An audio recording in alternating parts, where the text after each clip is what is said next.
It casts a shadow. My name means shadow.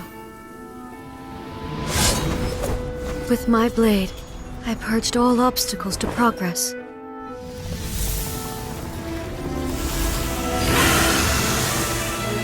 And yet, something was lost with each step forward.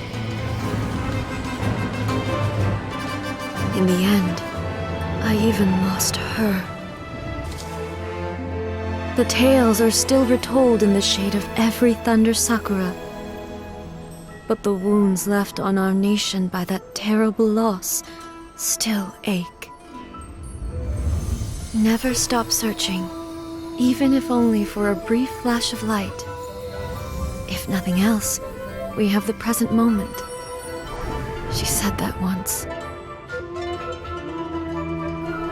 But I've seen a nation stride forward and lose everything to the heavenly principles. Perhaps only if time stands still will the lightning's glow never fade. The present moment is a fragile illusion.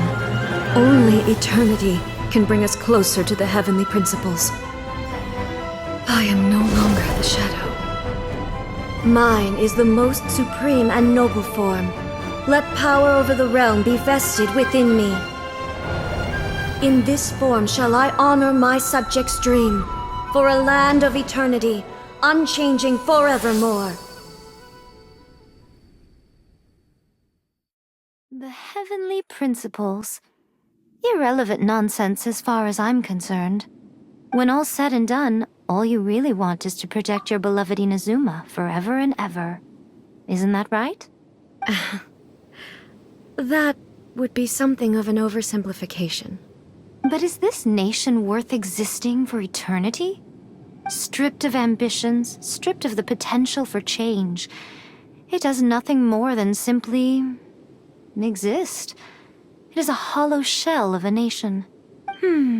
I wonder what loss would it really be to anyone if such a nation were destroyed? Miko, retract your words. Never changing eternity is the promise I made to my people.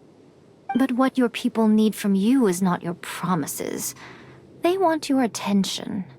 Your divine gaze. You mean visions? Humans have a lifespan of barely 100 years.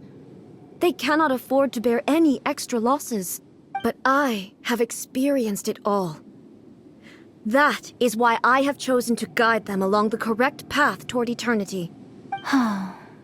But eternity is far too cruel a fate for you, eh? For me? Not only have you stopped paying attention to the world, but you have stopped paying attention to yourself. It must have been terribly lonely here, all alone, for centuries on end. But it is necessary. You will miss much by refusing progress. You seek to prevent loss, but have you considered all you are losing by remaining here in stasis for all eternity? You are obviously lonely, and yet for the sake of eternity you choose to stretch your loneliness out to infinity. Tell me this. Why is the sky here that was once so dark glowing again? Why now? This is your plane of euthymia. It's your inner world. So it can only mean that you are happy to see me again. You have found the loneliness here unbearable for a long time now, haven't you? I have nothing to say to that. But I have so much to say to you. Let me tell you all that has happened over the last few centuries. How long will that take? As a Fox envoy, I have an excellent memory. I recall every detail of the last few centuries with perfect clarity. So it will probably take me another few centuries to relay it to you.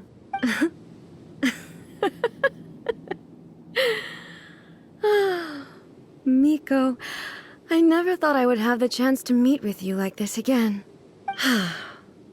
Seeing you again is a change to eternity.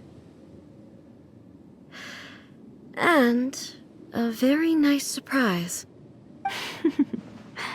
Since you are willing to admit that, I suppose that means we can still be friends? What a childish conversation this is.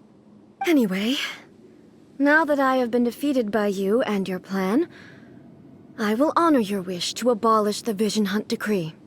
But, with regards to eternity, and the question of whether this nation should move forward, I need time to give it some thought. You are the one who's been acting like a child from the very beginning. As promised, the Raiden Shogun abolished the Vision Hunt Decree. Finally, her people's wishes penetrated her locked heart. Beyond the plane of Euthymia, she saw what eternity means in the eyes of the world.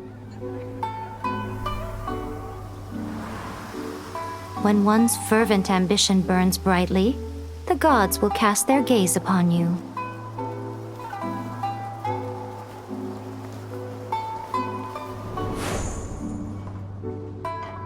Some ambitions have the power to heal wounds, to bring victory,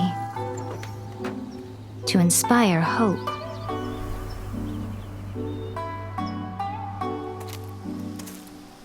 But some ambitions outlive their masters long after the soul ascends. They remain as they were in the beginning.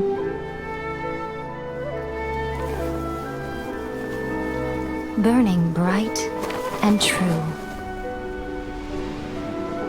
for all eternity.